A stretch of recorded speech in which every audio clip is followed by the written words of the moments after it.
Like if you're wearing a mask. Hey, we're live, Canadian wine lovers. Cheers, cheers, cheers. Stop by for Wine Wednesday. We have a Magnum that we just opened from the Similkameen. We're going to chat with winemaker Michael Clark from Clos du Soleil.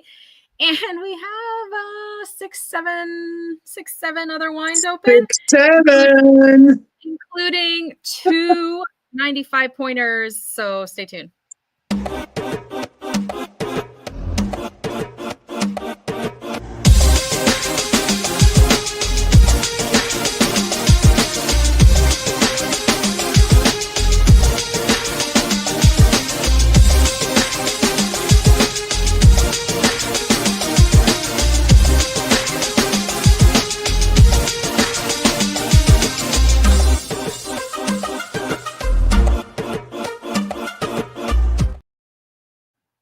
Woohoo! Canadian wine lovers, Carlos Wine Club members, everyone across the country, welcome. It's Wednesday.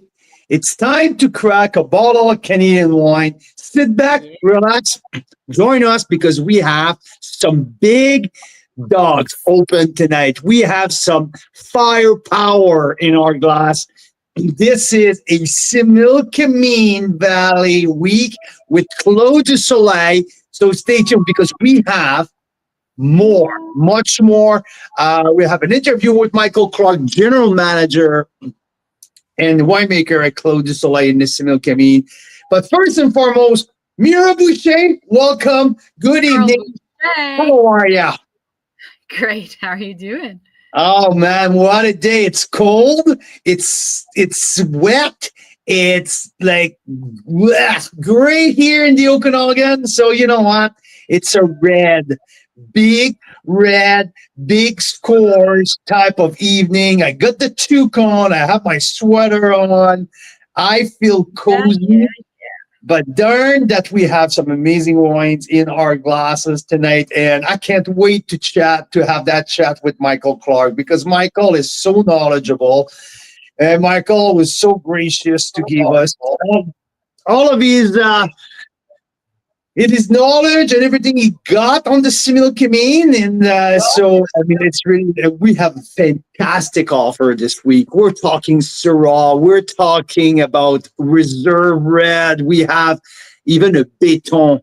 That wine is so geeky and so intriguing, so I can't wait to talk about it. But we have some great wines from the Similkameen Valley.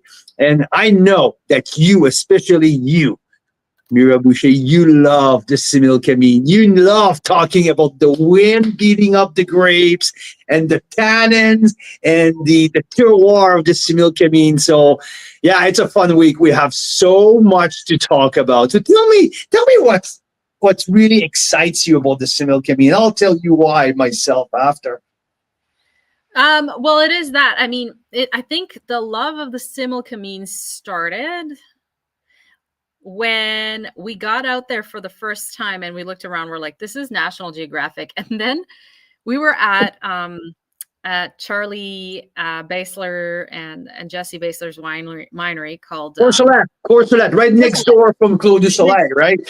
Yes. And he's like, well, jump in the ATV. We're going to put the cage closed because there might be bears or coyotes up there or wolves. I'm going to bring some bear spray. I'm going to bring a rifle. I'm going to bring cactus claws. And my question to him is, are you sure it's okay to bring the kids? Because we had the kids with us and Cedric, like the little boy was really little. It's like, are you sure? Oh yeah, no worries. Let's all go up in the quad. Yeah, it was pretty spectacular. So we got to the top and I mean, it's straight. This is it here. Like it's straight out of National Geographic. It's spectacular. They're growing Pinot Noir up there, like of all things.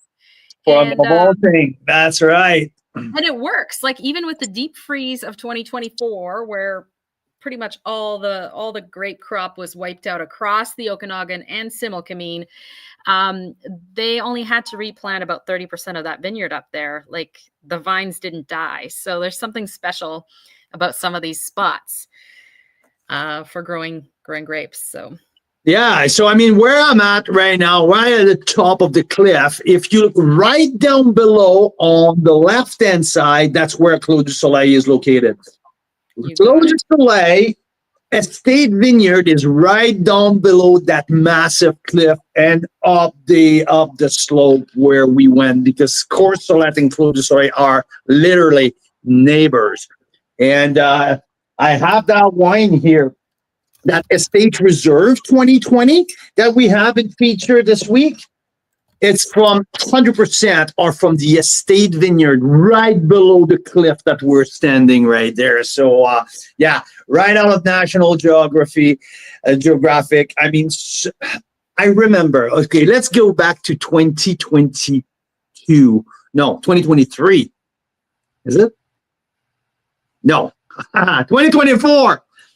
Pan-Canadian Masterclass hosted at Esther Creek. Okay, we had the World Canadian Wine Gathering in BC, and we organized a bunch of activities for many different people, for wine lovers, for members, but also for the industry. And we had a bunch of winemakers, winery owners who traveled from all over the country. We had Jean-Benoit Deslauriers, winemaker at Benjamin Bridge. We had Lou Puglisi Marcel from Bellaterra. We had Ilya Senchuk from Leading Pose.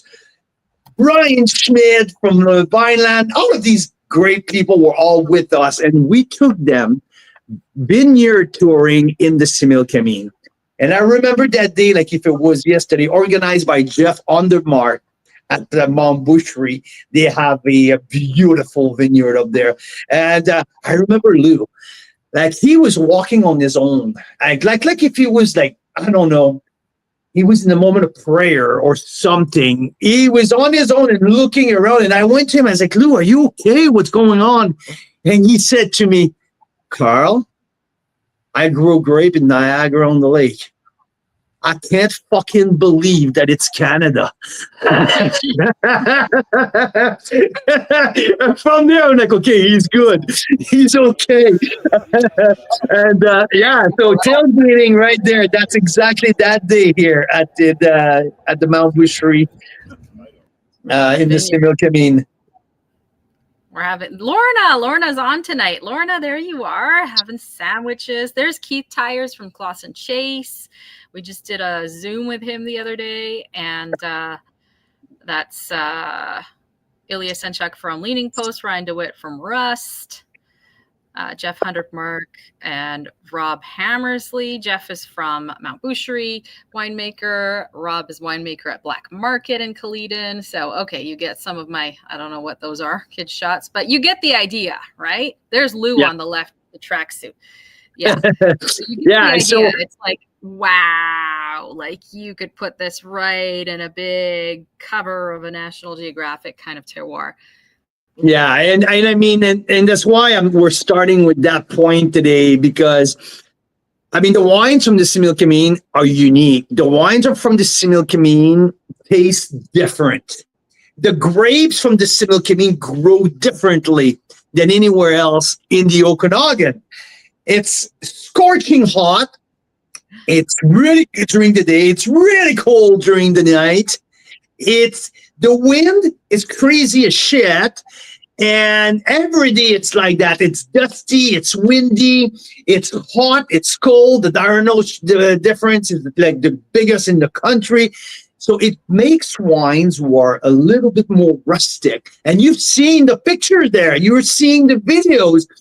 It's limestone. It's been carved by the glacier 50,000 years ago, and the grapes are growing. The roots are digging deep inside rocks and limestone. The wine that are made there comes out with a beautiful stony minerality that you cannot find. Sometimes I get kind of the same type of thing from Summerland or from the Garnet Valley, that rocky mineral soil, but I get it on steroid from the Similkameen. And the tannin, the tannin structure is very different. The texture of the wine is different. And when you get a vineyard like Clos du Soleil, who's been now operating for, I don't know, over 20 years, 25 years, and with a person like Michael Clark at the helm of the winery, you end up with some amazing type of wine. And I know today our daily email was about the Syrah. And I had a real soft spot for that Syrah because of the personality of that Syrah. It's so unique but not weird. Unique but not very, very different. Just slightly different in terms of finish, in terms of texture, complexity, minerality.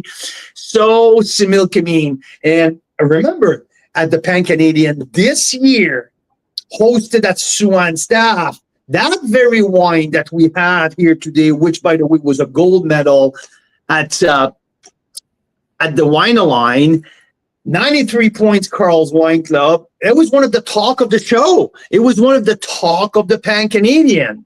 So really cool. I'm super happy that Michael, I knew at the Pan Canadian, the guy said, we need to set some aside because this wine has to go in the pack in December. So yeah, really cool to have that wine. And we have a really fun lineup. So Mira, what are you up to? I can see some comments coming up here. So yeah, what's going on in the chat? It's great to see everyone. So, I mean, so much to talk about. And we've got the interview with Michael, which is a great interview, by the way. We had to pre-record it a little bit because he's traveling tonight. So that happens sometimes, but it's a pretty fresh recording just from the last couple of days. Every bit of info is totally relevant to what we're doing. So I wanted to say, you said, well, what do I love about the similkameen? And I love that story that we had to get like cactus claws and bear spray and like, you know, a rifle just to be able to go out in the vineyard because it's up on a big cliff and it's all that. But yeah, I think this is the first place I learned that terroir has a role to play, or sorry, that wind has a role to play in terroir. And like you said, I think there's three pieces to that. The wind in the similkameen. Okay, first thing it does is it powers through every evening like a big breeze and it cools everything right down. And that diurnal shift, like you said, like it getting much cooler at night versus very hot during the day, that's amazing for grapes because they get the acidity locked in. They don't get like heavy and bogged down, right? Lisa, nice to see you. So, Mira, I'll let you finish your point, and after that, I will talk to you about something. Yeah, so that's one thing is that diurnal shift, you get that acidity, you get that. The second thing is you get like, it literally beats up the grapes a little bit sometimes, the wind does. So you get a different flavor from those grapes. Different tannin. Tannins, it makes the skin. You know why? That thicker, exactly, right? That the physiognomy of the grape, the skin gets thicker because it's beating up to each other all the time. Yeah, absolutely. So that's the second thing. And the third thing that I didn't know, I don't know, maybe Michael talks about this in the interview, the winemaker at Clos du Soleil, but it makes it much easier to farm organically when you have that amount of wind because it pushes all the pests off the vines. They don't like being out there, you know, exposed to the wind. And there's much less chance of like mildew and zero humidity. It's dry. It's a desert as well. So it's super interesting. So they're known as the organic capital of Canada. I'm pretty sure that everybody in the valley is organic. There's about 14 wineries now down in the similkameen. Yeah, just around. And yeah, I mean, our friend Daniel Bonterman, the Rosé Master, has moved his winery down there. But I mean, Vanessa Vineyard has a really like almost a cult winemaker. Howard Stune is one of the OG of the Okanagan. So Vanessa is there, Courcelette neighbor of Clos du Soleil. So you have some pretty outstanding winemakers who are moving their operation out there because it's not virgin land, but I mean, there's more space out there. There's more place for bigger farm. It's easier to farm in a sense, organically. And I mean, Cabernet Sauvignon is such a star out there. And to my opinion, Syrah is an absolute rock star in there. And I'm so glad that Michael, like, they were determined to replant Syrah. Because one thing, the similkameen, like, we lost 95% of our crop in 2024 in the Okanagan. In the Similkameen, it was not 99%. It was 100%. There was not one berry barely who grew in the Similkameen in the 2024. But not only that, they lost their entire crop in 2022 as well, 2023 as well. So 2 years in a row, 23 and 24, there was no grapes growing in the Similkameen. That's crazy. They survived that. And now they're coming back with a vengeance. And they're so excited to showcase their wine in the club like ours, in Carl's Wine Club, because if he said it feels like we were dead for 2 years. And now they're so happy. They have a good crop this year. It was a good vintage. And now they're putting out some cool stuff. Some cool stuff are ready to go. And we have a few really cool things that it's not available anywhere. And I know for some people, and don't take me wrong on that, but for some people, size does matters. Yeah, it does. Size does matter. And Mira, if you want to pull the big thing right next to you, we'll show what we have here. There you go. A Magnum. There you go. I love Magnums, and this Magnum really understood the assignment, because there's some Magnums, I don't know how they make the bottles, but they don't look so big. And I'm like, that's the whole point of a Magnum, is for it to feel like majestic and large and like exciting. And so this one is like a Bordeaux style bottle. So it's like longer and it just feels very. So if you want to bring the label a little closer from the camera so we can see. So that's Signature 2018. Okay. So Signature 2018. This has been gone for a while, and Michael had 10 of these Magnums in at the stock somewhere in the warehouse, and he's like, you know what, if you guys want them, I'm happy to give it to you. So exclusive Carl's Wine Club, special pricing. We have a 2018 Magnums, perfect, absolutely perfect for the holiday season. This is a top-notch wine. So we're tasting it for the first time. And while we were getting ready, I had my first sip. And I'm like, yes.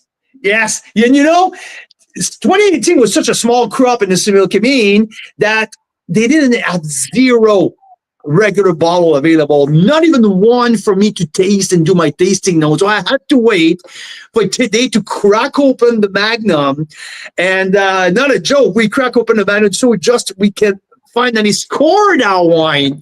So I just tasted it, and there's always that moment of stress or anxiety a little bit. That is it going to be good? Is it going to be good? And I'm like, yeah, don't worry. Like, Clos du Soleil makes some outstanding wines. I'm sure it's going to be good. And I just had my first sip. And Mira, if you want to check the M, that's the one. So that's the Magnum. Yeah. M for Mira, M for Magnum. Yeah, exactly. So that's the 2018. This wine is fresh. This wine displays beautiful herbaceousness, savoriness.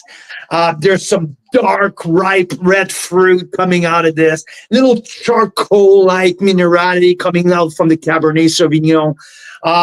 There's that long, spicy, there's white pepper lingering for a rich, bold. I like the tannin. The tannin are still fresh and red, like there's nothing green into that really beautiful Bordeaux blend. So Mira, you are the greatest researchers of history of internet, and if you can, you are. If you can give me the blend, please, the blend of the 2018 Signature, I would like to. So this, I think we've got covered. I'm going to put it in the chat, the Clos du Soleil link, because I do believe the Magnum, we did get the blend for it. So here we go. I'm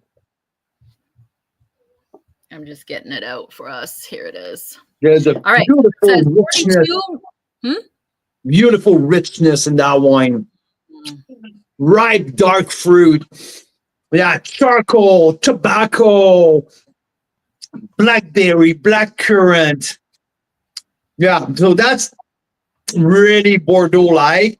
And I'm talking about texture here because on the other wine that we have is the 2020 Reserve Estate Reserve, which is the Bordeaux blend, but exclusively from the 10 acre at the winery.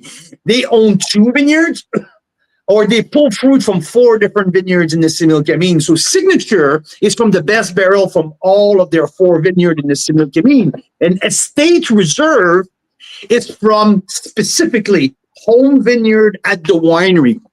That's the biggest difference here.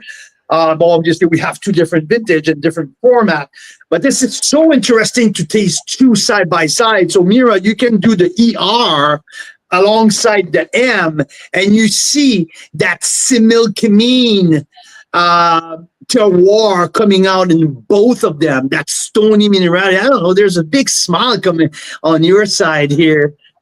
Well, because Daryl's very fast with his mental math. I mean, so I put the blend here, 42 for the Signature, for the Magnum we just opened, the 2018 Clos du Soleil Signature, 42 Merlot, 32 Cab Sauv, 19 Cab Franc, 5 Malbec, 2 Petit Verdot. And he said it's 81% perfect because, as we know, Daryl is not the biggest wrong. I'm just impressed with the fast math skills. He's like a human calculator, and he's having pretty nice wine at the same time. So it's quite impressive, you know. What is he drinking tonight? Said Leaning Post 21 Syrah Kizan Vineyard. There you go. So I want you to do an exercise for me, Mira. I want you to taste M and ER side by side, okay? And I want you to pay attention on the very finish of this wine. Of which one? Both. That's the exercise. Okay. The Estate Red is such a nice, rich. Well, I mean, that's the texture. That's textural. It's bold. It's powerful. There's a lifted acidity who doesn't make it like flabby. But do you notice that stony minerality and that white pepper, who is identical on both wine? Yes, that's the Similkameen, isn't it? That's the Similkameen in a nutshell. If I had some leftover in a Syrah, I would do the same thing, but sorry, guys, Syrah didn't survive the weekend. There's one thing with the wine that we really lose our mind on. They're usually, that's the same thing with... they disappear and we don't even realize it. We're that's the same thing with that 95 points here. The bottle is empty. I don't know why, but yeah. I would like to pretend that we had a bunch of people over, but that's not the case. But the exercise. We all know Carl doesn't drink, so hi. But no, the exercise was the finish. I wanted you to pay attention on the finish. There's difference on the mid palate in these 2 wines. There's a difference. I think Signature has more savoriness. Signature has a little bit more earthiness. A little bit old world on the 18 Magnum. The Reserve, Estate Reserve, it's richer. It's more manly. It's more powerful. It's a little heavier. That's the Estate Red. That's more new. The Estate Red is the one they're giving us $10+ off per bottle. Exactly. Special members price on that. Yeah, which is pretty awesome because it's a perfect holiday type of red, you know, for gifting. Big and juicy. Yeah, for gifting, but also for meals and stuff. It's perfect. So I got to say, though, if I compare the 2, the Magnum for me wins out. There's just, I don't know, maybe it's just because it's in a Magnum, so it hasn't... it doesn't age as quickly in a Magnum, so whatever, but it just feels so incredibly vibrant. It is. And this is noticeable for me. It's the vibrancy of Signature compared to which is 2 years older than Estate Reserve, the vibrancy, the energy of the 18 Magnum signature is astonishing. It's incredible. It's so cool to experience that right now. I mean, 2020 Estate Reserve, I think it's all in texture and boldness, but not 18 signature is just so the tannin to me that I like my tannin pulls a bit. Like I like to feel the tannin, and that's give it to me on steroid. This will last forever. There's a bright acidity. So yeah, really cool. Really cool. So it's time to score it. Yes, it's time to score it. That's please. Now we have 2 95-point wines open. We'll get to those in a quick second. So that's my next step is because I really like it. I'm going to taste it side by side, the 95 pointers. You tell me what you think of this one, the Magnum. If I do 93 plus, am I underscoring it? I'm bang on 93. 95. Now the 95 we've had open for what, 1 or 2 days? Yesterday morning. Okay. But it's a back vintage. It's a 2015. 2015. Going in the advent calendar. For those of you We're not saying from who, but it's a Cab Sauv, 100% Cab Sauv, 2015 vintage that I rated. I don't know, Mira has a picture of my score at the winery yesterday, and my like, ding, ding, ding, ding. I can't show the pictures because I might give away where it's at. So I don't want to spoil the surprise for those of you that ordered the advent calendar and you're opening bottles with us over the holidays as a surprise. I don't want to spoil it, but right. So you see, 2015, it's 100% Cab Sauv, and Carl gave it 95 points. And I have his reaction on camera. I'm going to play it the night we reveal which wine it is. I just did part of my my top 10 wine of the year, and it went right straight there under the Bachelor Parcel Nord Chard and the Benjamin Bridge 08. It just went straight there. I was like, that's where it's going. I have 2 wines in front of me right now that is going on the top 10 wine of the year. So a pretty cool night here at the office. I'll tell you just one thing. So we have the Cab Sauv, which we can't tell you who it's from because it's in the advent calendar. So you'll just have to hang tight and hear that surprise a little later. So Cab Sauv, 2015, 95 points. That's the free thing that I can tell you right now. And it's BC Winery. Daryl is very fast on this. I can almost picture Daryl like last year. He's holding up the bottles. He's seeing how heavy they are because, you can tell like what kind of bottle they're in and what kind of wine it might be. So, yeah, there you go. Daryl, I'm so happy that you pulled the trigger and you got the advent calendar. This year experience would not have been the same without you tuning in on the 12 lives back to back. I have an idea. So we are doing the nightly prizes and the lives this year starting December 14th, just like last year. And I wonder if when you tune in, like if there's some way to like give a prize to the first person to guess the wine, but it's not really fair because people have it and they've opened it. So, okay. Yes. Oh, so Sandy got the advent calendar. I hope she'll share with you, Daryl. I love it. I love it. So I think we have to get into the interview. First and foremost, it's a birthday day here at the Bouchers. So we're celebrating our oldest son birthday. So a special night coming up after. So we need to get to that. We have an outstanding interview. I want to talk about one of the one. Okay, we talk about the Magnum now, 93 plus points, fantastic freshness. We just talked about the Estate Reserve. I talk about the Syrah, which was one of the talk of the Pan-Canadian. I want to talk about the Béton. Béton, we have only 3 cases available. It's one of the bonus options. It is something really fucking cool. Very fun, very delicious. Yeah. 52% Cab Sauv, 48% Cab Franc, no oak at all, 100% concrete.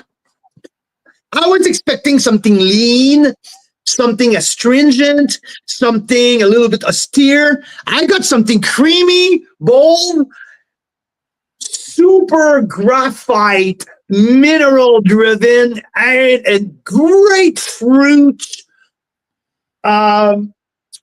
ripeness. Sweet fruit ripeness, and it was so cool. So I have to tell you about my weekend. I went out this weekend in Revelstoke for a hockey tournament with the youngest, with the little Goldie. And now when I go, I take the kids on a hockey tournament. Mira always packed 2 boxes of glasses, a box of wine, and she said, "You need to make sure that the parents taste the wine. We never know, they might sign up for the club."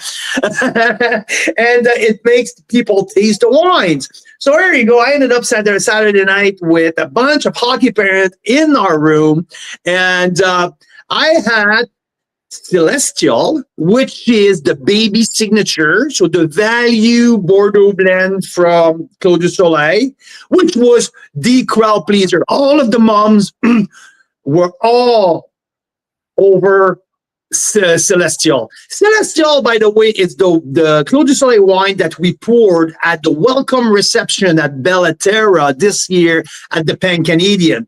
We had 22 wines served in the back at Bellaterra, and Celestial was poured that night, which was one of the crowd favorite as well.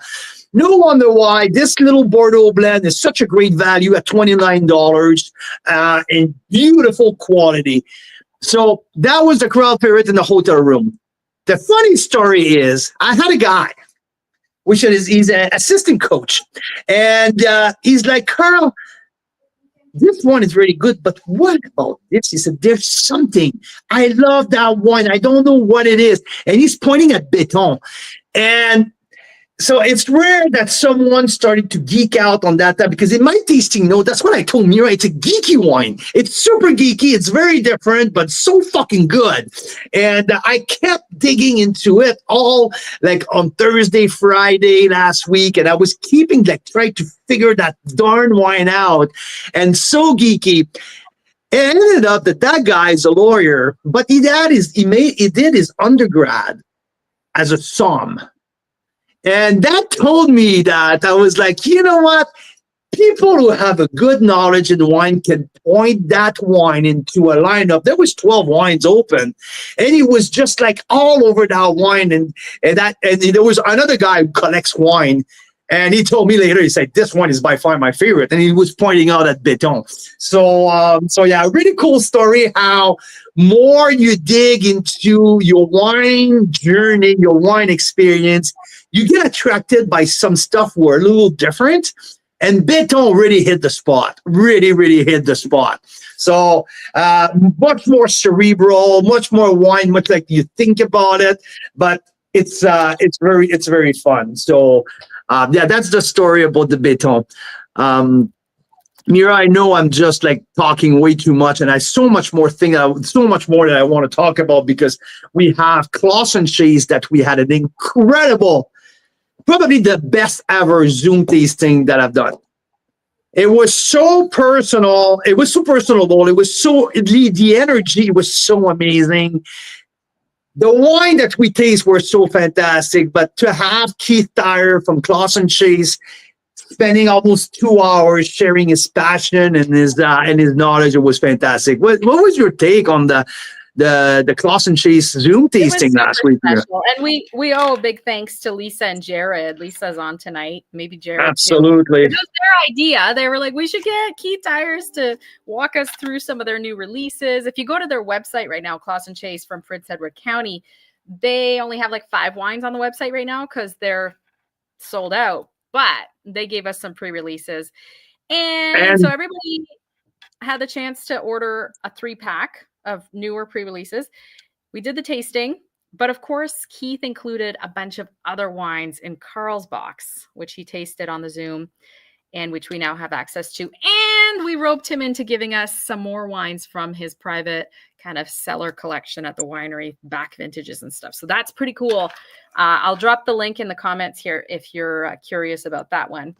I mean, so 2017 that it's like one case of each. Like we made 3 packs of Churchside Chardonnay and Pinot Noir, which they're 12 mini packs. That's it. That's all for the Chardonnay. It's 27, a bottle of 17, a bottle of 2019, which is an incredible vintage for Chardonnay. So 17, 19, and 23. And for the Pinot, it's 17, 2020, and 2023. So these mini 3 packs, it's coming straight out of Keith's cellar. So very cool. And also the 95 points, top 5 wine of the year of the South Clos Pinot Noir 2023. This wine will not be released until June 2026. Keith is going to send it to our members right away. You guys are going to be the only one in Canada to have that in your cellar. The 2023 South Clos at $70 is I think it's 75. We didn't know the price. So Daryl, Jim, maybe one other person, you guys jumped on that one the other day when we had the price from 3 years ago. I'm losing my shirt on that one. Yeah. You did a heck of a deal. So it's now updated. We heard back from Keith. He said it's $75 a bottle. But the thing is, there's only great value. Yeah, well, only 150 cases made. This wine will never hit the market. This wine is going to their wine club for 1 round. After that, it's saved at the tasting room, and when it's gone, it's gone. Keith, the impression that I had and the feeling that I have with the South Clos 23, it's the wine that Closson Chase has ever made. The crown jewel.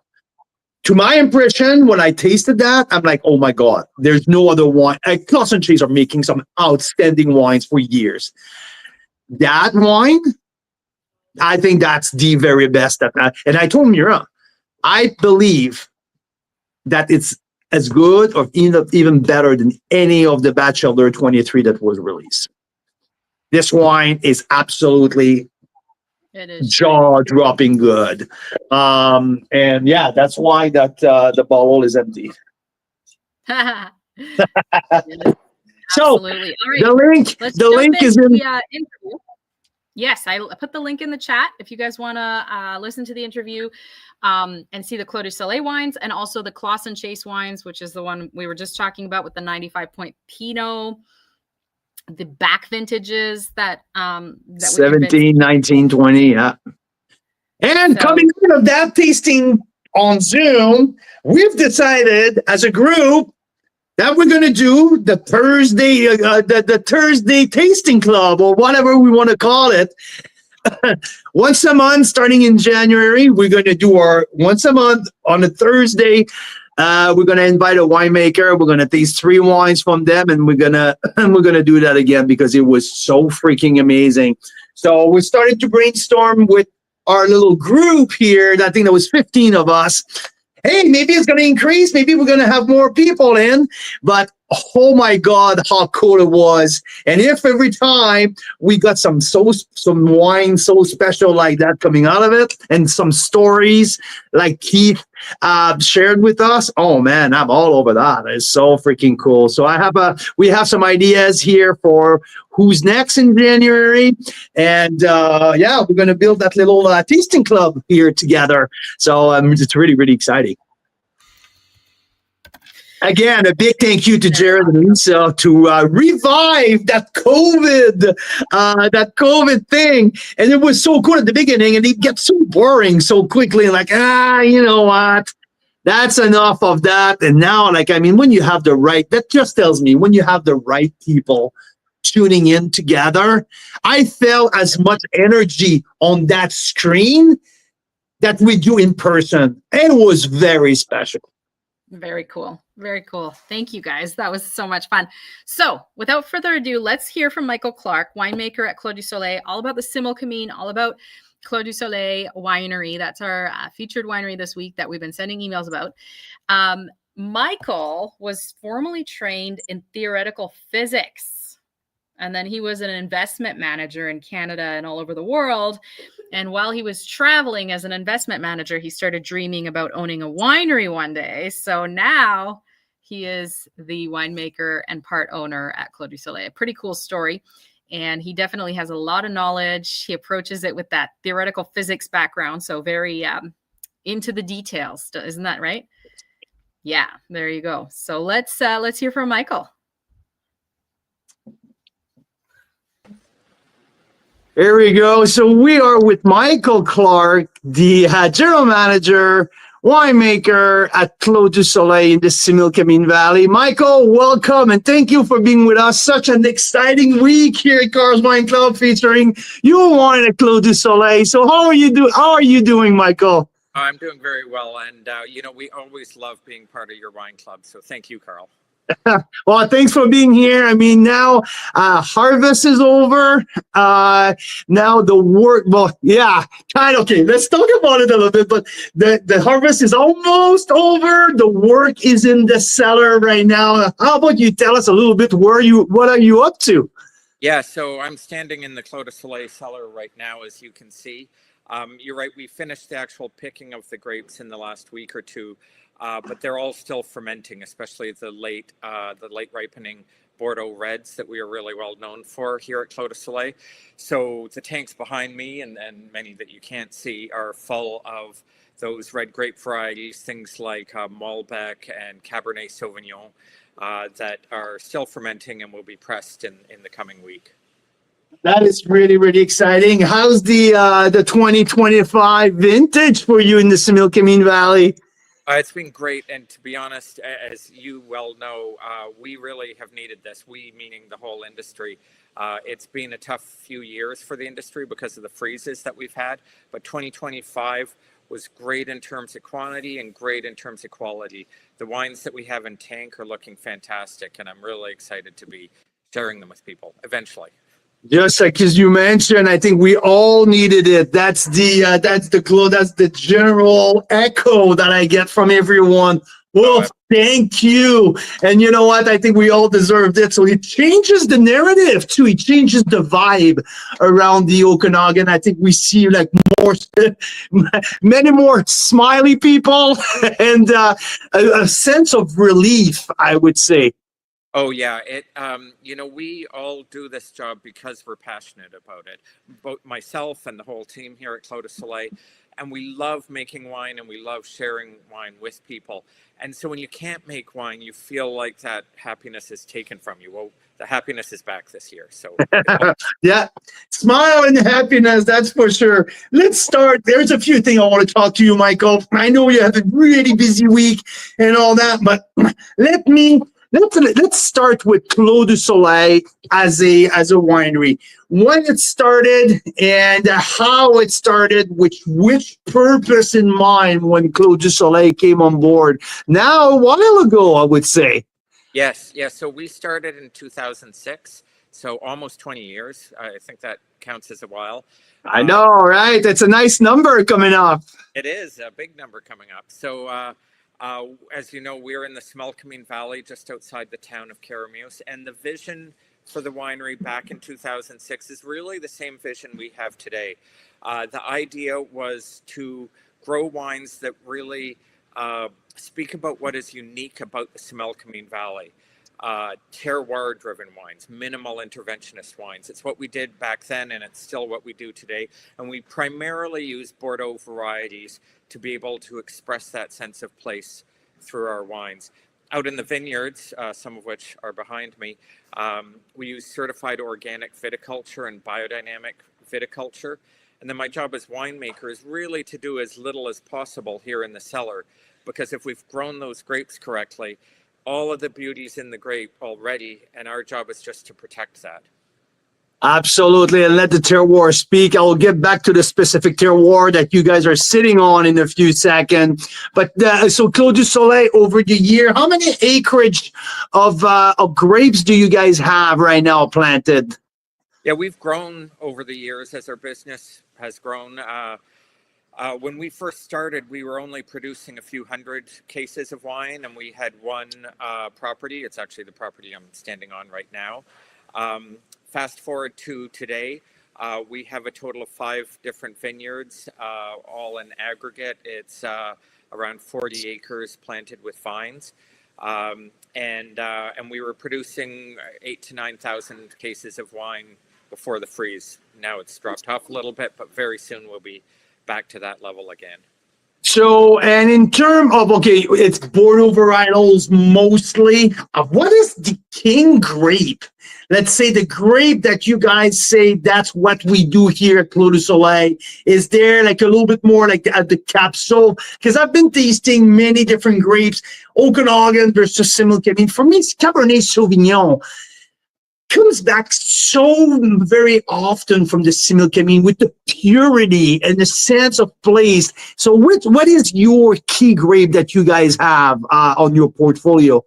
Yeah, I completely agree with you. I think Cabernet Sauvignon, especially from our estate vineyard, the one I'm on now, which is our oldest vineyard, is really unique and offers a quality that is tough to find in BC with Cabernet Sauvignon.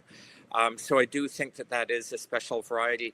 That being said, we specialize in Bordeaux blends here, of course. So blends of Cabernet Sauvignon with Cab Franc and Malbec and Petit Verdot and Merlot. And so I love people to really focus on getting the sense of place as opposed to focusing on variety. But, you know, Cabernet Sauvignon from a lot of the growing regions in BC that can grow it can sometimes be a little bit rustic. It's tough to get finesse in the tannin structure. Whereas here on the upper bench in the Similkameen, and I would say particularly the Carameos part of the upper bench, where the climate is slightly more moderate than where you head towards Coston, tends to produce this Cabernet Sauvignon with this very fine-grained tannins, the sense of elegance that is so important to everything we do at Clos du Soleil. And this perfumed nose, often there's a floral element to it. To me, that really brings out the beauty of Cabernet Sauvignon so that it's something ethereal as opposed to rustic. I love it. You can probably tell. Absolutely, absolutely. I think I knew a little bit of the answer of my question, but but there's also another absolutely. There's also another grape though that it's been the troubled child of the South Okanagan for many years, and since the frost of the devastating frost of the 2024, Syrah has been almost completely, not completely, but we've seen a lot of places are taking it out. They're replanting, but they're replanting something different. I'm hearing a lot of Cabernet Franc will replace Syrah in the next few years. What was the decision made here at Clos du Soleil? Because you guys have been making some tremendous Syrah at Clos du Soleil. I'm a big fan. We took the 2022 Syrah to the Pan-Canadian Masterclass earlier this year, which was one of the talk of this national tasting. So what's going on with Syrah down in the Similkameen at Clos du Soleil? I love Syrah, which is exactly why we make Syrah. I mean, I love Syrah in general, but I love Similkameen Syrah. As a winemaker, what you want to do is produce a wine that is unique and going to be different than anything else anywhere in the world. And Similkameen Syrah is one of those examples. It doesn't taste like Australian Shiraz. It doesn't taste like French Syrah, but it also does not taste like South Okanagan Syrah. It doesn't taste like Golden Mile Syrah. That is like, to me, it's crazy because and I did that multiple times. Similkameen Golden Miles, and oh my God, the difference is crazy. Exactly, and that's what makes wine wonderful, and that's what winemakers love, and I love it. So that's why, even as a Bordeaux specialist, we've been producing a Syrah for the last 10 years, and I believe so passionately in it. And so that's the other answer to your question about the future of Syrah here.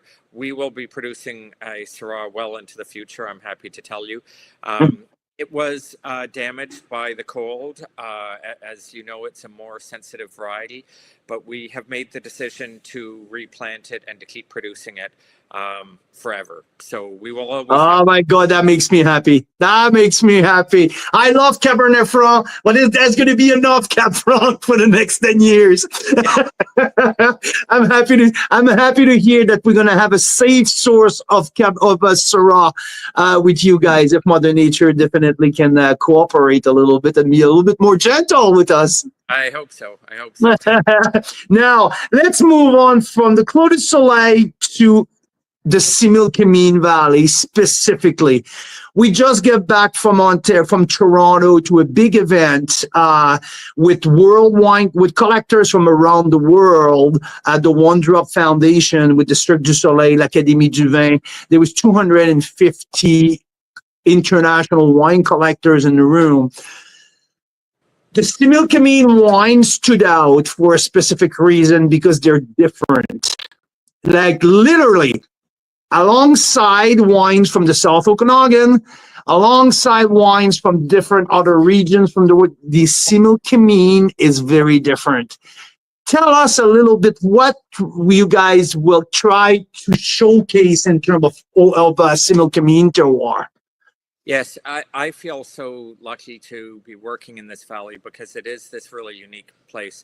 First of all, for visitors who come and see us here, it's gorgeous. Breathtaking views. The word, yes. But of course, that also translates into the wine itself. For people who haven't been here, it's a very narrow valley with very steep mountainsides on each side. That, first of all, makes our valley a bit of a wind tunnel. So there are these very strong winds that pick up almost every single day and move masses of cold air into the valley. That makes it a no-brainer to be growing organically here. In fact, as I'm sure you know, the Similkameen is the organic farming capital of Canada. And as I mentioned, all of our vineyards are certified organic. In addition to that, those mountains are, of course, eroding year after year after year, and it's chunks of rock that are breaking off those mountainsides that form our soils. So we have these very, very rocky soils known as stem winder soils, very mineral rich, a lot of limestone in there as well. It makes it very difficult for farming here, but it forces the vines to send their roots deep down through those rocks. That's very different than a lot of the South Okanagan. And so when you're tasting wines from the Similkameen mine or anybody else's, in part you're tasting those rocky soils. Yeah, and it's funny because when you let's see the Golden Miles or the Golden Mile or right across the highway there, I mean, there's more sandy soil as well. So like very, very, very different flavor profile, definitely. And it shows, especially in those red blends, where you get a little bit more of that floral note coming up, that chalky finish coming out. There's almost like a salinity also, and the spicy notes, very complex type of flavor definitions as well. Oh, yeah, absolutely. I think this valley really lends itself to terroir expression. I mean, our winemaking and our viticulture is centered around that, but the land itself just has so much uniqueness to express itself through those wines. All those notes you mentioned, that minerality to me, often like a graphite note, like pencil lead, is a real marker of the Similkameen. You also tend to get, while you get ripe fruit character like the South Okanagan, you get more sort of savory and herbal type notes in the Similkameen as well. What it means is that you get wines with a huge amount of interest. There are a lot of layers of flavors to them. Absolutely. And one thing that I would like to add in terms of the Similkameen terroir is the diurnal shift, the diurnal difference between the very, very hot temperature during daytime and the dramatic drop of degrees at night. So, and this creates something very unique and that all winemaker or grape grower dreams to have. And it's that diurnal shift. Ask our people from California who now are fighting. They don't have that anymore. So that's the loss of acidity level in their wine. So can you talk a little bit about that, Michael? Yes. So the Similkameen is all about that huge temperature shift. The Okanagan has that to a great extent as well, which is why the Okanagan can produce really ripe but still fresh wines. But we're like that, but on steroids, really. Exactly. One, we don't have large bodies of water here. We just have a small river. So you don't have the moderating influence of a large body of water, which means you have far more dramatic temperature shifts here. And then in addition, there are those winds I mentioned. So we tend to have the heat units, the temperature of the South Okanagan, maybe like Oliver. But when you have this high wind pick up in the afternoon and move in masses of air from the Princeton direction, it just drops the temperature dramatically. And so between those different elements, you have these huge temperature swings. So we get the super ripe fruit, but the really pronounced acidity, which means that the wines are particularly food friendly, they're particularly fresh, and particularly ageable as well, which is something we really pride ourselves on at Clos du Soleil, that our wines are reds, but also our whites, in fact, can age for many years and really develop in the bottle. Yeah, they're cellar treasure. That is for sure. So that's 2 points that I really wanted to highlight. That's the dino shift and also the wind of the similkameen. I think if you ask me to highlight 2 of the elements of the climate who formed that terroir definition, that's the 2 that I will highlight. Is it what you am I hitting on the point here? Absolutely, those 2 plus those rocky soils I was talking about. There you go. There you go. So that's the similkameen in a nutshell. That is the Clos du Soleil in a nutshell. Now, quickly, because we talk about that disastrous 2024 frost a lot in the last couple of years, and I don't want to beat the dead horse, but I mean, we're featuring 2 wines here in the Discovery Pack, which are very well worth it. Beautiful wines.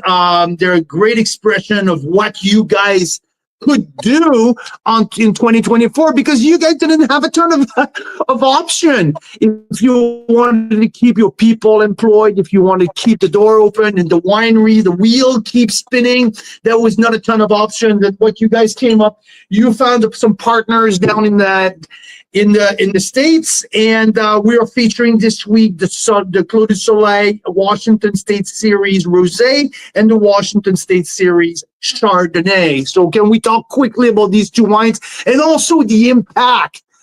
I want to talk more about the impact of that event than the wines, but also a little bit, let's touch on the wine a little bit.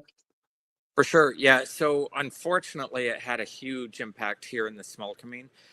In fact, there were 2 back-to-back freezes, one year after the other. December 2022, which didn't hit all of BC, but was devastating here in the Similkameen. And then the January 2024 freeze, which really hit everywhere in BC. Because of those 2 freezes at Clos du Soleil and all the other wineries here in the Similkameen, we had no grapes at all for 2 years in a row. So it was really, really tough. As a result, one single year, it was only 2024, not before and not after, we did source grapes from Washington State. It's effectively the same terroir, it's just the southern extension of the valley we're in here. And I have to say, it was a great experience. It was a real partnership with the growers down there. We identified them the winter before and identified the parcels where we wanted them to grow grapes for us. We specified how we wanted the viticulture managed, and they really worked hand in hand with us.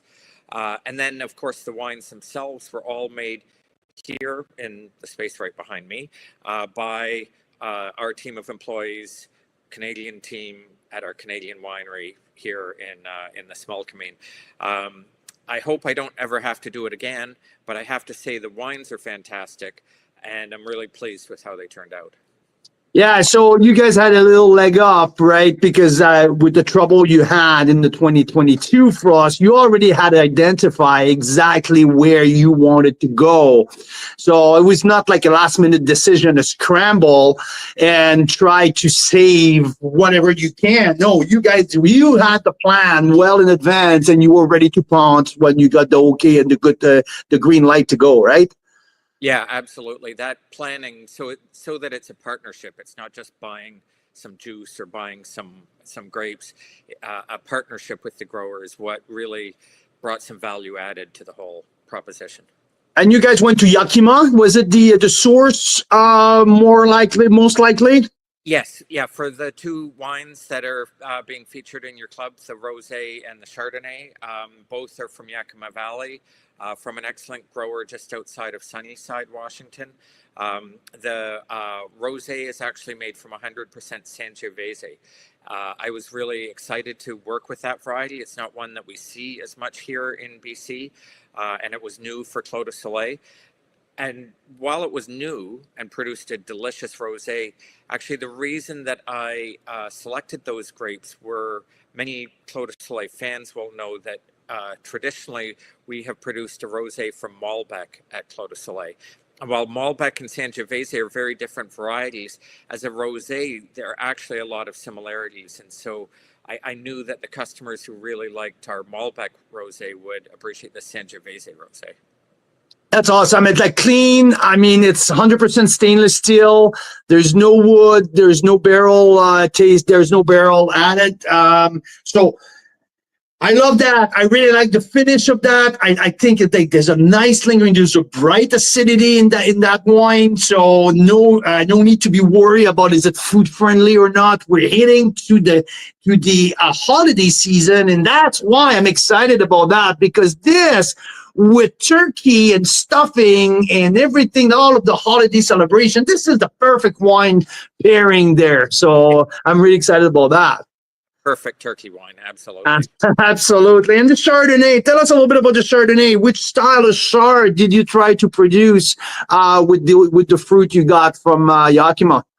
Yeah, I'm really excited to share that wine with people, because the Chardonnay has this concentration and weight and length that I'm just really pleased with. In terms of the wine making, it was whole cluster pressed and then fermented in French oak puncheons, which examples are actually right behind me. This is a puncheon, so that's basically like a larger than normal barrel. It's 500 liters. So it goes into the puncheon as juice and it ferments in there.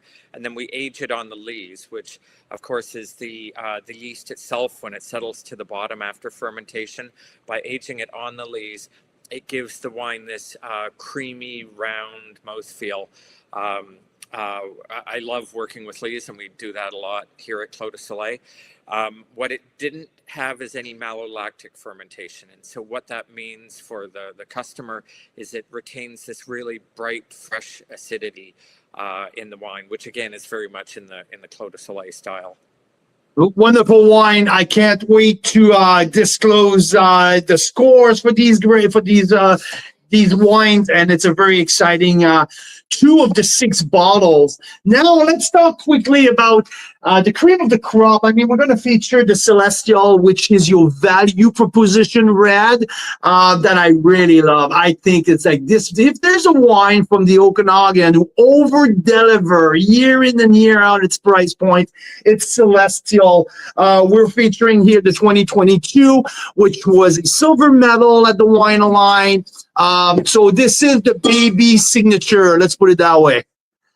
Yeah, you're absolutely right. Designed to over deliver, because it's the same grape sources, same wine making, same everything as our flagship wines, which are much more expensive.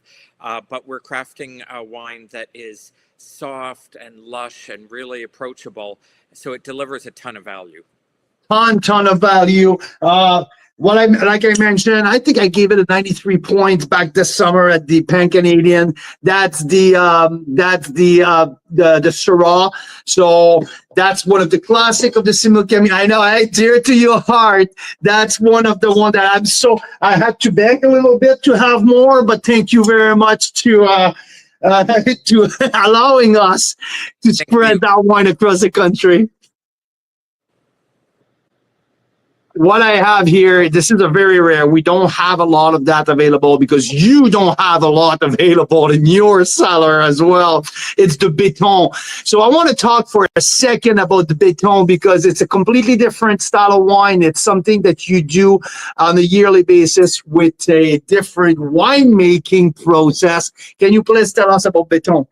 Yes, so well, as you will well know, béton is the word in French for concrete. So at Clos du Soleil, all of our reds, including all of the ones that are being offered through your club, are fermented in concrete tanks, which in fact we imported from France, and then aged in 100% French oak barrels, which are over there for me. That's the normal process. But for béton, we ferment in concrete and then we also age in concrete. So it never goes to oak barrel, hence the name Béton concrete. This particular vintage of Béton, which is the 2022 vintage, is a blend of Cabernet Sauvignon and Cabernet Franc. And I just love the expression of those varieties through Béton. It's a very different expression. I would say it's a little less polished, perhaps, than the oak aged version, but it has this lovely mouthfeel, nice elegance, but still a bit of grip to the tannins, and this really rich fruit expression. I think people would love it. We made it in very limited quantities. It's only for the Clos du Soleil Wine Club, but I was able to save a little bit for Carl's Wine Club as well. We're very grateful to have this one available in very limited quantity. So thank you for that. I'm really excited. Now, let's talk about the estate reserve. Okay, we're in the 2020 vintage here. So a wine is a grandiose wine. This wine is one of the best hidden gem of the entire Okanagan in terms of structure, but in terms also of it's so supple, it's so generous. It's Similkameen terroir at its best, but also that takes me sometimes, when we're talking about super premium wines, there's always comps around the world that you always refer to. Me, this is Bulgari. This is that super Tuscan type who comes up in my mind when I taste that, and it gets me so excited. So let's talk about the reserve here, because the estate reserve is not the signature. Lots of people know Clos du Soleil for the flagship signature, but this one is the step above it. I don't like just the step above. It's the even lesser available, let's put it that way, small production. And do you do estate reserve every year, or it's only reserved for a specific vintage? Yeah, so first of all the ways that you described our estate reserve are great. I take it as a big compliment, the Bulgari comparison. So we have two flagship red wines at Clos du Soleil, our signature and our estate reserve. Signature comes from typically 3 different vineyards. They're all upper bench Similkameen, those very stony soils that we spoke about, and it's a blend of Bordeaux varieties. The estate reserve is a single vineyard wine, so it also is a blend of Bordeaux varieties, but it comes just from our estate vineyard, which is the property I'm standing on right now. It's our oldest vineyard with the oldest vines. Because it's a single vineyard wine, it's also made in much smaller quantities than signature, as you spoke about. This was a wine that I'd really wanted to be included in your club shipment, as you and I had discussed, because I really thought it was something special, such a great vintage too. So I was really excited to share it with your club members. And we thought that something that really attracted me on that wine is it's Cabernet Sauvignon dominant, right? So when we talk the Similkameen, that's, to my opinion, Cab Sauv shines so bright in the Similkameen, and to have that wine to prove the superb quality of Cabernet Sauvignon in your region, that's what we're talking about here. Yeah, it's everything you and I were talking about, the uniqueness of how Cabernet Sauvignon expresses itself here. I'll also say that the estate reserve, like Signature, like many of our wines here at Clos du Soleil, are all wild ferment. That's part of our minimal interventionist philosophy here. They're also totally unfined and unfiltered in every way. It's this idea of giving this really pure expression of the wine, pure expression of the land to the consumer. Michael, we're talking about specific characteristic earlier, and I just got this wine's been open for half an hour now, and I just got my nose in there. We talk about pencil lead. I feel like if I'm the elementary school right now, and I just went to that, that little thing that I can smell my pencil right here. Yeah, no, it's amazing. It is such a marker of the terroir. It's not coming from just one grape variety. It just shows up in all the reds from this valley that are well made. Okay, for the sweet tooth here, we don't talk a lot about ice wine or late harvest or whatever, like a little bit on the dessert side, but you were kind enough to get us a little bit of a quantity of your 100% Sauvignon Blanc Saturn. This is the Bordeaux style Sauterne, if I may. I know it's it's different, but I mean that the image of what you guys are, Bordeaux varietals across the board. I mean, this is such a beautiful reflection of a late harvest wine. Yeah, thank you. I love Saturn. It takes a lot of work for me and the team here to produce, but it is such a treasure. So as you mentioned, it's 100% Sauvignon Blanc. It's typically harvested in late November, early December on average. By that point, the berries have shriveled and you've got concentrated sugars, you've got concentrated flavors and aromas, and perhaps most importantly, you've concentrated acidity, because it's that really bright acidity that balances out the sweetness, so that while it is a rich, sweet dessert wine, it finishes clean. It finishes with your mouth watering a little, which brings you back to the glass to have a second sip, a third sip, or a second glass, a third glass. That's that balance that to me is so important for dessert wines. It is surely more than important. I think it's critical to deliver a balanced wine. And when it doesn't sit there and becomes heavy pretty quickly, this wine is dancing. I mean, my mouth is watering, and there's not a best grape varietal than Sauvignon Blanc to provide that bright and nice acidity to counterbalance the sweetness of the late harvest. Do you have a ballpark number on residual sugar? Because I think it's always a very fun conversation to have. Some people are so scared of the RS number, but when you have a bright, sky-high acidity to counterbalance that, that's what makes it just beautifully balanced. Yeah, absolutely. Everything you say is so true. In terms of the residual sugar on Saturn, I'm working from memory, but I believe it's around 90 grams per liter. There you go. It's that really bright acidity that balances out, and what comes across isn't something super sweet per se. It's this really intense fruit flavors and aromas. You get passion fruit and candied orange peel, maybe candied lime peel a little bit, and guava. It's delicious. Pairs so well with so many desserts. Pairs well with fresh fruit as well. Of course, will pair well with cheeses, and awesome by itself. I mean, yeah, I don't mind to have that on its own as well. Just as you discover so many layers, and I think passion fruit just really came to mind quickly, like passion fruit. But there's orange blossom, there's blood orange, candied lemon. There's so much, and there's also that straw. Like a little bit of like when you draw, you're drying straws or like something like that, like a little bit of that earthiness. That's what I'm looking for. There's a sense of earthiness in there, and that leads me to the terroir as well. Nice tartness on the back end, really clamp down the finish. It's really beautiful. I love it. Thank you. I'm glad you like it.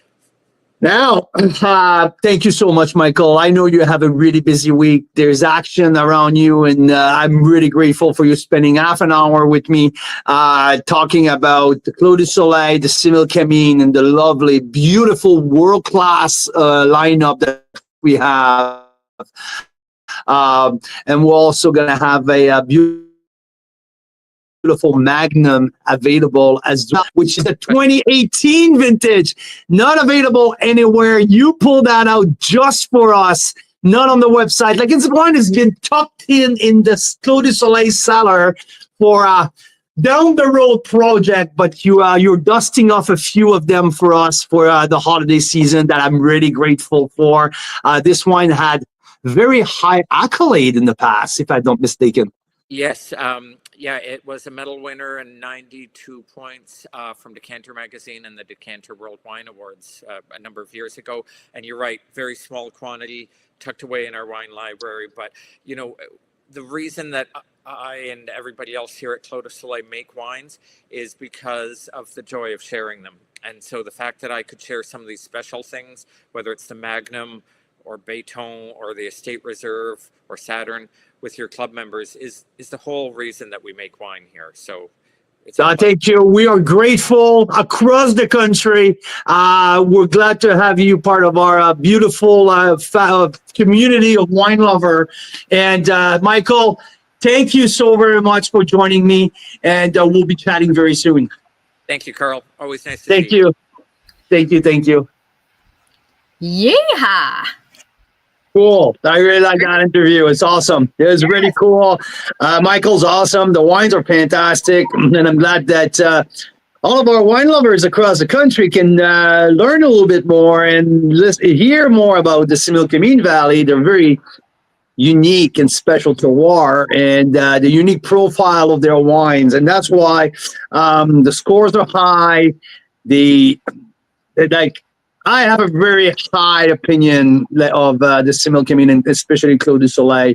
I appreciate a lot what they do. So, yeah, I'm super thrilled. I mean, there's such a small amount of wineries in the Simil Camine. So, I mean, to go get the big player, the one who started the whole thing in the Simil Camine, to have them with us in the club right there, it's awesome. And Michael's fantastic. Syrah, the Béton. These are two very special. Hey, you like rosé? I mean, the rosé from Sangiovese, it's pretty darn cool too. I mean, awesome Sangiovese rosé will be paired perfectly on the dinner table at Christmas. This is a great option too. So great lineup. We mentioned in the interview, the Saturn. You had a little sweet tooth. She likes a little bit of a sweet.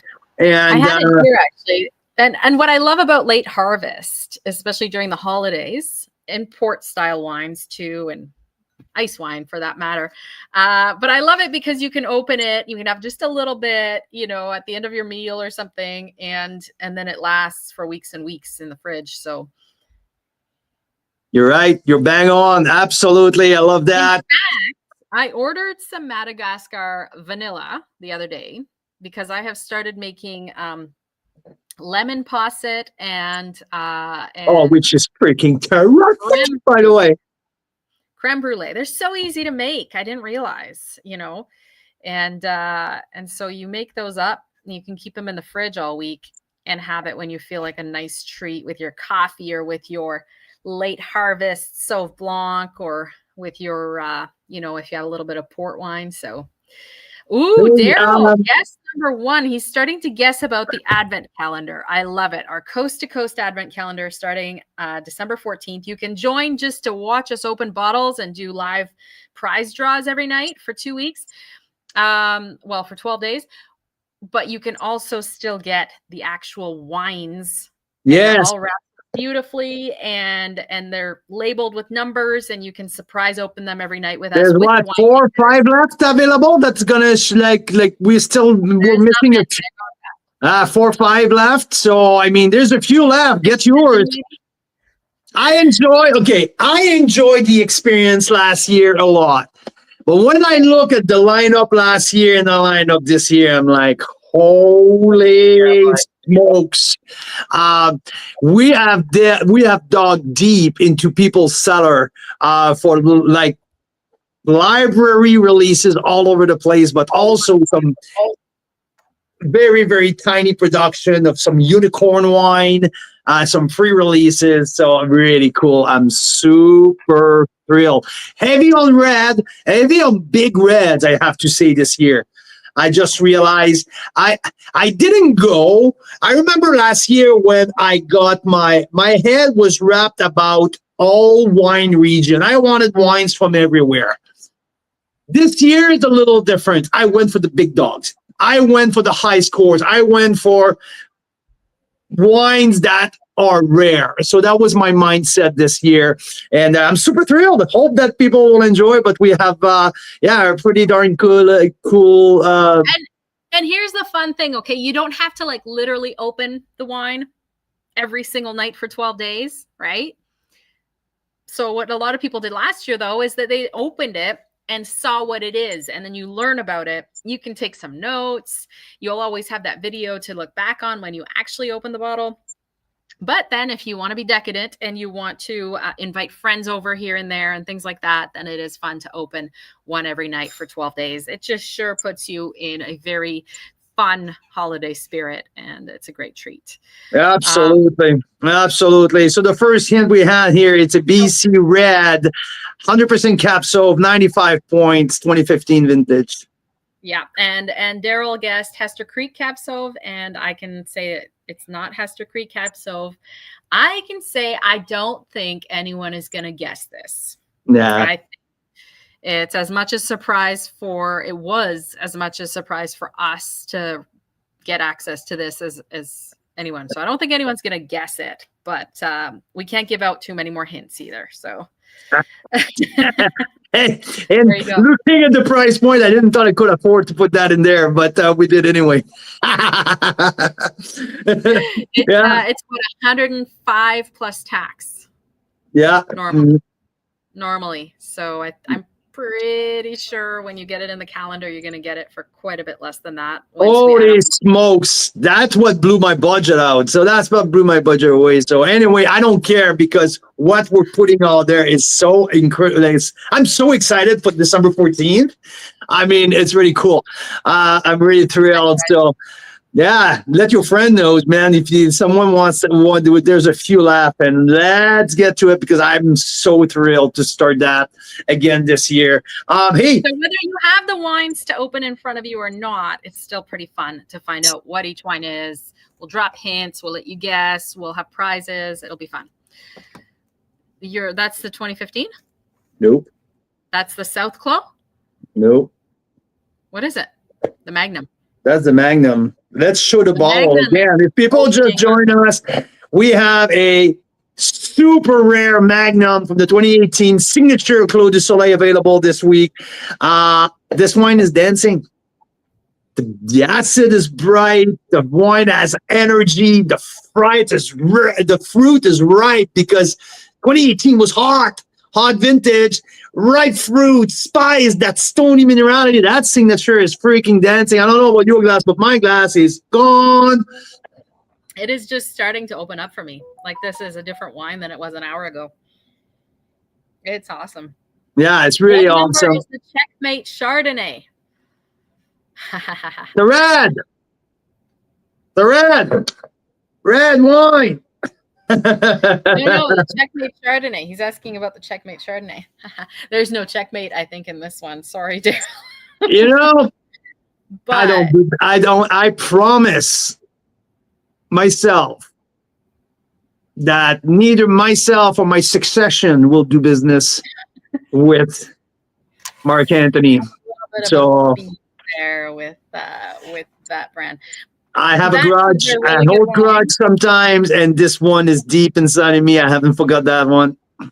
There's been a few incidents, but it's great wine. I mean, Checkmate. Yeah. Oh, I'm not saying that they don't have great wine, and I have a pleasure to.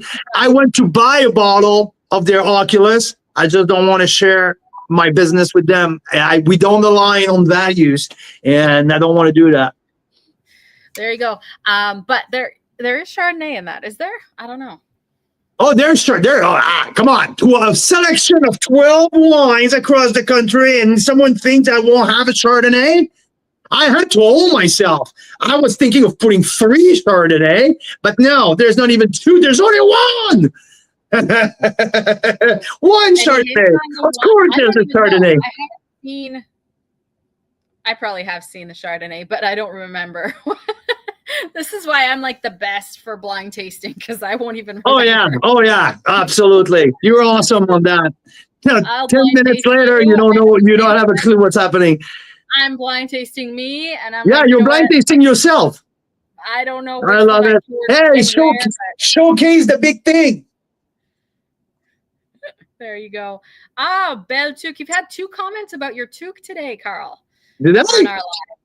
Yeah. So the Sherbrooke represent. I mean, this is not my alma mater. I went to Laval, but I support the family, right? My brother is the coach at the Varéor at Sherbrooke University. So go Varéor. Very nice. Well, it was so great to see you guys. So much fun.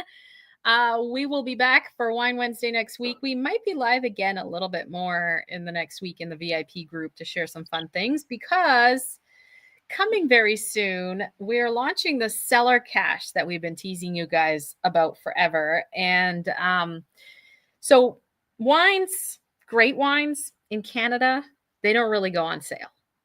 I got to tell you, they don't. The margins for great wines in Canada are very slim. Why? Because we pay people good, decent living wages to work the grapes and make these wines.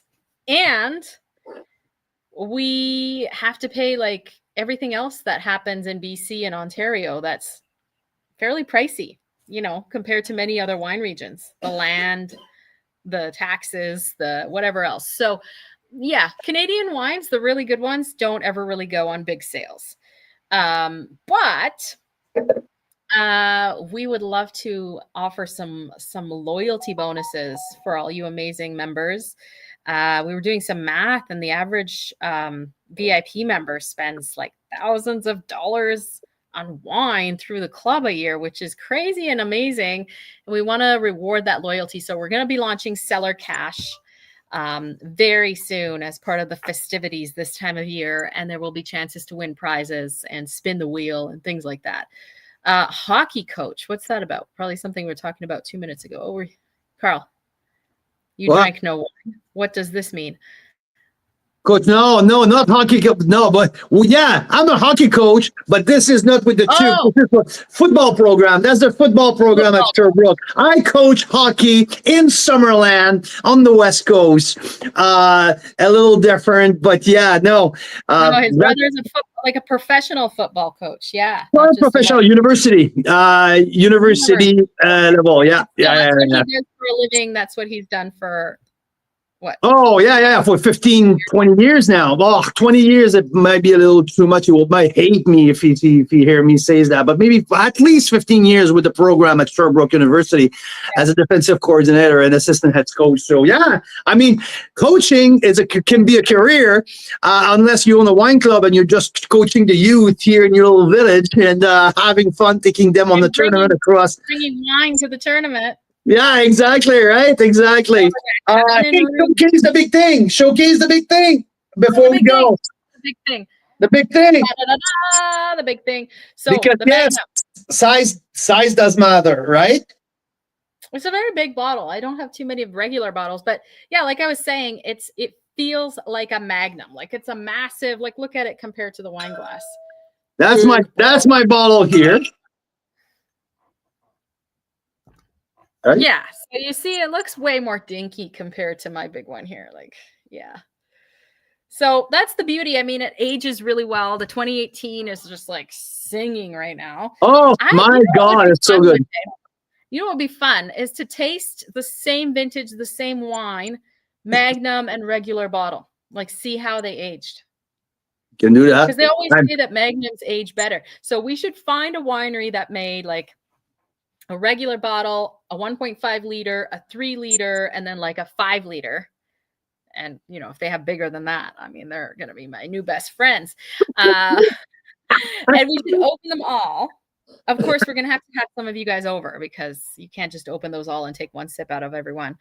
And then it'd be really interesting to see, like, what is it actually like? Because we always hear magnums age better because they're bigger volumes. So it's slower oxidation and they get more layers and complexity. But let's actually try it out with Canadian wine.